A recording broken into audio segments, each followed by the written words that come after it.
সবাইকে স্বাগতম।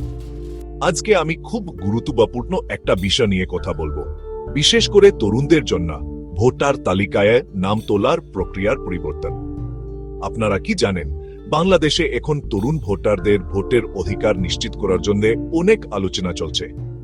আজ ২৬ ডিসেম্বর শিকি খানিদ শেখ, প্রধান নির্বাচন commissioner AMM Nasir Uddin voter তালিকা সংস্কারের ব্যাপারে জোর দিয়েছেন।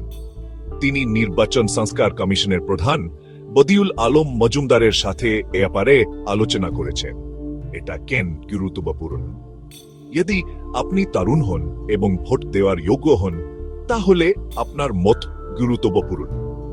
আসন জাতীয় নির্বাচনে আপনাদের অংশগ্রহণ ছাড়া আমাদের প্রজন্মের প্রখ্যাত প্রতিনিধিত্ব সম্ভব না। কিন্তু কিছু সমস্যা আছে, যেমন জটিল নিবন্ধন প্রক্রিয়া এবং সচেতনতার অভাব। নির্বাচন কমিশন ভোটার তালিকা হালনাগাদ এবং সীমানা নির্ধারণ, যাকে ডিলিমিটেশন বলা হয়, সঠিকভাবে নিশ্চিত করার মাধ্যমে এই সমস্যা সমাধানের চেষ্টা করছে।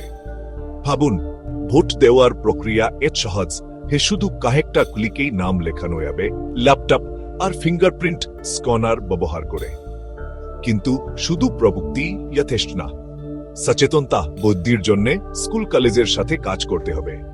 অন্যান্য দেশে এটি করা হয়েছে এবং ভালো ফলাফল পাওয়া গেছে। আমরা কেন পারবো না? আপনি কি করতে পারেন? প্রথমত, যদি আপনার নাম এখনো ভোটার তালিকায়ও না থাকে, তাহলে কিভাবে নাম তুলতে হয় তা জেনে যত তাড়াতাড়ি সম্ভব নাম তুলে ফেলুন। আপনার বন্ধুদেরও নাম তুলতে উৎসাহিত করুন এবং খবর রাখুন।